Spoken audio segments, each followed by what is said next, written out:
the summer to join the black parade.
Hi, Dr. Bernard. How are you? I'm good. How are you? Good.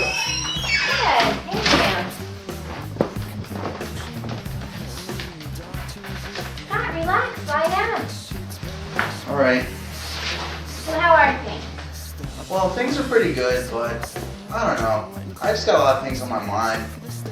You know, school and work and all this stuff going on in my life. It's just got me, well, a little confused. Well, that's what I'm here for. Go ahead, continue. Well, it all started off when I was walking home from class.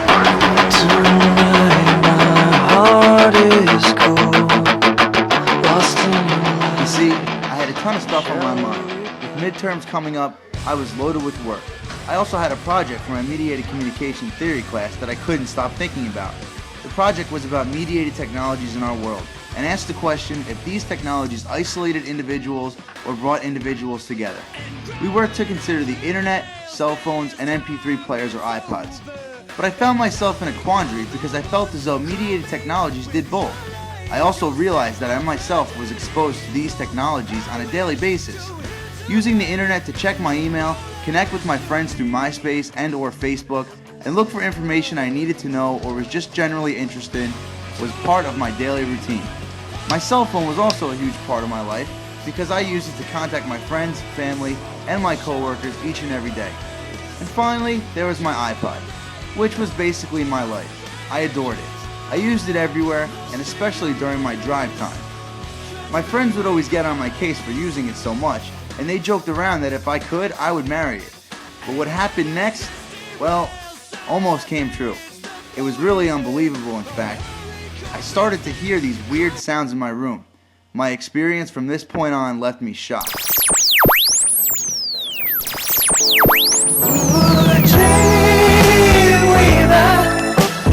I believe you can get me through the night.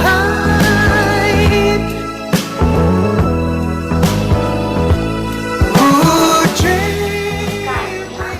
This is really normal. I know, and most people wouldn't think it would be normal, but I mean everything was just going, it was going so well. What was going on? Well, the relationship I had with my iPod, I mean,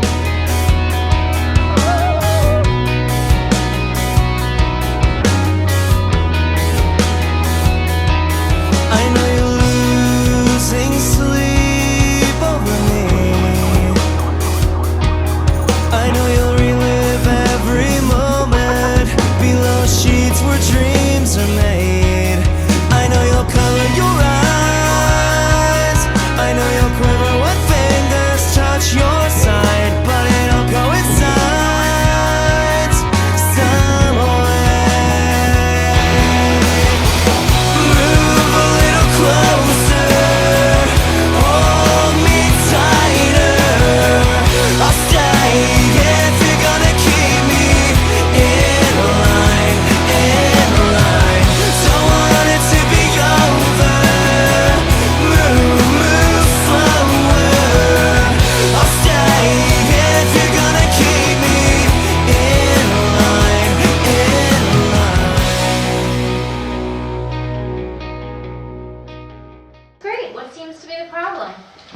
well, it's just that, I mean, it was my friends really. I mean, I felt as though they thought they were being ignored just because I was spending a lot of time on my iPod. Friggin' iPod. I say we go out to the bar without Scott, without this friggin' iPod. I'm sick of it. And you bang that iPod. I hate iPod. I am tired of this. Anyway. All he does is hang out with his iPod. Good. Have fun with your iPod. You know what? Fine. You know anything about iPods? Let's go. Let's go.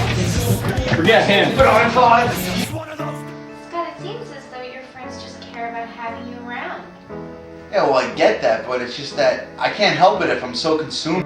Basically, I just wanted to be with it all the time, and I really wanted to just take it to the next level.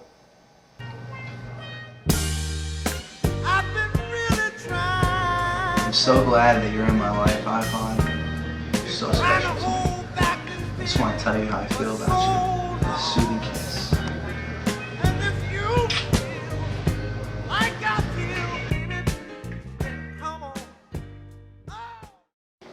Come a little bit closer, baby.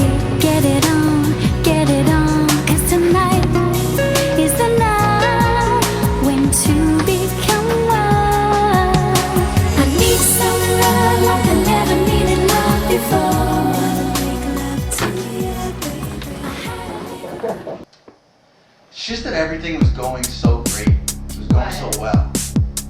What? Well, I mean, this is the thing. This is where I started getting confused. What I was starting to feel with the iPod was a disconnect. I felt as though there was something going on that I wasn't sure about, and I just got really confused about the whole situation, and what I found out later about the iPod was something that really made me start making my decision, made me think about what I really was getting myself into with the iPod. I was on my way home from work one night, and I realized something suspicious was going on. All the lights in my house were turned off, and no one was to be found. Wait. I continued down my hallway, and I turned the lights on. I noticed my door was open to crack, and I had no clue what was going to happen. So I peered inside, only to find my iPod laying in bed. What the hell are you doing, my iPod? I don't believe this.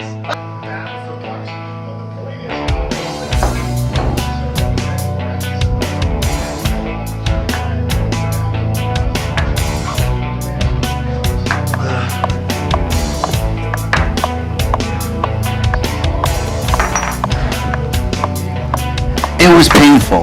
The one thing in life I thought I could trust had betrayed me and left me heartbroken.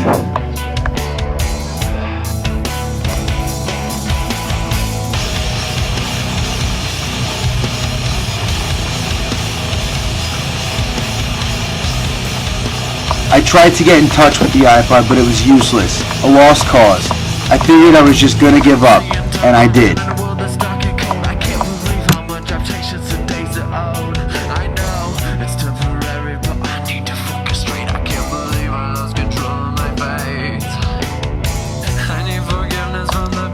But I realized something that day. It was time to move on and put the past behind me. There were bigger and better things out there in life for me.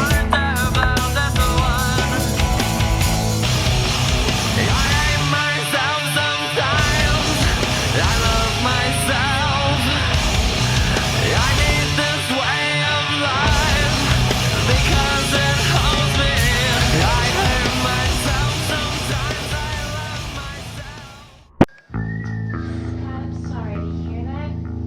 Do you need a tissue? No, I'll be fine. I'll be alright. And you know what? I was going to be fine. I was no longer in the same quandary, and I had answered my own question through a personal experience. Although some mediated technologies can bring individuals together, like the internet and cell phones, others like iPods completely isolate individuals from the world around them. iPods eliminate opportunities to engage in social interaction with the people around them, and more oftentimes their friends. I've learned that it's nice to have an iPod around, but if you get too consumed with it, it will only lead to negative consequences.